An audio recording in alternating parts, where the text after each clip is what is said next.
अस्सलाम वालेकुम दोस्तों, तुसीं वेख रहे हो मेरा पंजाब टीवी ते मैं तुहाडा मेज़बान मोहम्मद लतीफ़ खरल। दोस्तों सब तो पहले अपने चैनल करो सबसक्राइब और नाल ही बेल आइकन करो प्रेस ताकि साडी हर नवी और बेहतरीन वीडियो का नोटिफिकेशन सब तो पहले तुहाडे वीरां तक पहुंचे ताकि आसानी मेरे वीर वो वीडियो देख सकन। सब तो पहले दोस्तों रोजाना तरह जी तुहाडा वीर तुहाडे वास्ते एक गाय दी वीडियो लैके हाजिर होया। इंशाअल्लाह उम्मीद करांगे वीरां साडी अज दी वीडियो पसंद आवेगी।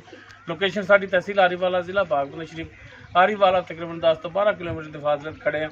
जानवर दिखाने वीरां नूं बाकी गल्लां जिहड़ियां ओह करांगे मालकां नाल, गरंटियां तसल्लियां और जानवर की डिटेल जिहड़ी हैगी मुकम्मल हो लांगे मालकां तो। जनाब करो कैमरे की नज़र गाय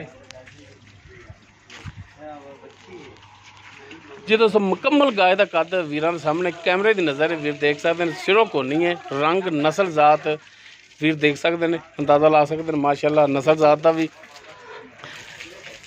माशाअल्लाह सोहनी नस्ल जात वाली गां है और माशाअल्लाह सूण वाली है, सूण नूं तैयार है। बाकी किन्ने दिन लैगी किनवा सुबह है ये सारी गल्लां होणगियां मालकां नाल ते वीरां नूं करा दी तसल्लियां थणां दियां। माशाअल्लाह काला थान लग्या है, मुठ भर थाने और विरला वीरां दे सामने ने, वीर चेक कर सकते हैं। तसल्लियां करावांगे भरावां दियां, लैने देने मुकद्दर ने।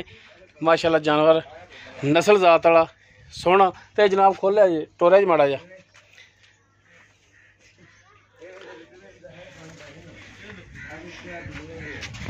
जी दोस्तों, टुन फिन वीरां दे सामने वीर देख सकते हैं। कद इसका जिहड़ा है वीर देख सकते हैं दरमियाने कद विच, कोई ये नहीं कि कोठे जिहड़ा कद है बंदा भी नाल टुरया फिरदा है, वीर अंदाज़ा ला सकते हैं।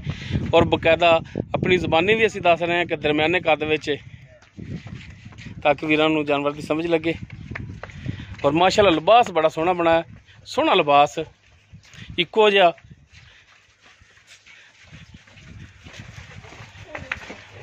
बन लो जी बन लो, माड़ा सोड़ा करके बन लेना। इधरों गली सौड़ी थोड़ी टंगे नहीं जाता दूजे पासे जी दोस्तों, तसल्लियां कर लैन भरा।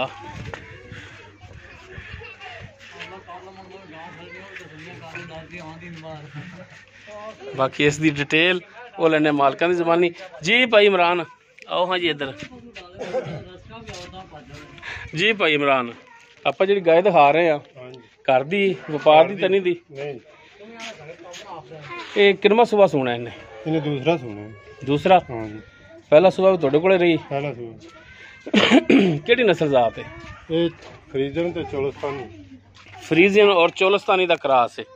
दूसरा सुबह इन्हें सुना है ते किन्ने दिन कट जाएगी सूण दे विच? ये हुण वेखो 4 दिन कट जाए, 5 दिन भावें लड़े सूप। अच्छा ठीक हो गया, भावें कल सूप पवे तो भावें को 5 दिन कट जावे, सही हो गया। ते जनाब इहदी थणा दी गारंटी होगी? गारंटी साफ, छट्टा फार गंड मरोड़ी कोई साफ थान। ठीक है। पिछला सुबह तुसी आप चोया, पहले सुबह च किन्ना कर दी रही दुध? 13-14 लीटर कर दी। 13-14 पट्ठियां ते या खाल ते? पट्ठा पुट्ठा सी। अच्छा कल्ले पट्ठी पांदे सो, सही हो गया। ते अच्छा हुण ये दसो कि की इनदा प्यार मुहब्बत वाला जिहड़ा मकूल च जिहड़ा रेट हो की करदे हो? जायज़ जा करना है ते ओ 2,80,000? हां जी। अच्छा 2,80,000 दे विचों कोई प्यार मुहब्बत कर लांगे माड़ी मोटी। अच्छा माड़ी मोटी करोगे, बहरहाल कोई मेहरबानी शफकत कर लिया जे जी। दोस्तों कोल मालकां दे फ्रीजियन और चोलस्तानी का क्रॉस है।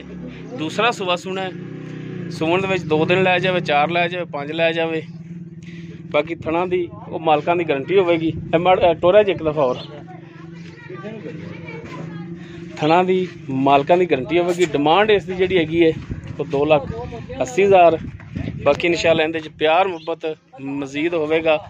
अगर किसी वीर दे पसंद आए तो वीर नंबर पर रब्ता कर सकता है। 0321 57 29 251 व्हाट्सएप और कॉल नंबर है। वीडियो अगर पसंद आवे लाइक शेयर और कमेंट्स जरूर करें जी। इस दे नाल अपने मेज़बान मोहम्मद लतीफ़ खरल नूं दिओ इजाज़त। इंशाअल्लाह मिलांगे एक नवी और बेहतरीन वीडियो नाल। अल्लाह हाफिज़।